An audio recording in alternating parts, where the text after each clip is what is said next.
பல்வேறு துறைகளில் சிறந்து விளங்கியவர்களுக்கு ஆளுநர் ஆர் என் ரவி வழங்கிய விருது நினைவு பரிசில் 1330 திருக்குறளில் இல்லாத ஒரு குறளை அச்சிட்டு வழங்கிய விவகாரம் சர்ச்சையை ஏற்படுத்தியுள்ள நிலையில் வழங்கிய விருதுகளை ஆளுநர் மாளிகை திரும்ப பெற்றுள்ளது.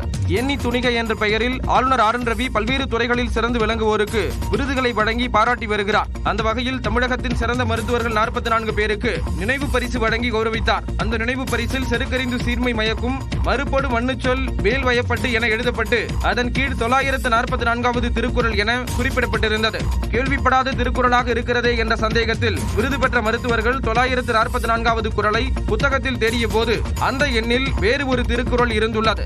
அதே நேரத்தில் நினைவு பரிசில் குறிப்பிட்டதை போன்று எந்த திருக்குறளும் இல்லை என்பதும் தெரிய வந்தது. இந்த விவகாரம் சமூக வலைதளங்களில் பெரும் சர்ச்சையை ஏற்படுத்திய நிலையில் ஆளுநர் மாளிகை தரப்பிலிருந்து 44 விருதுகளும் திரும்ப பெறப்பட்டுள்ளன. தவறு சரி செய்யப்பட்டு 3 நாட்களில் விருதுகள் திருப்பி வழங்கப்படும் என ஆளுநர் மாளிகை தரப்பில் கூறப்பட்டுள்ளது. தவறான திருக்குறளை எழுதியது யார், தவறுக்கு காரணமானவர் யார் என்பது குறித்தும் ஆளுநர் மாளிகை தரப்பில் விசாரணை மேற்கொள்ளப்பட்டு வருகிறது.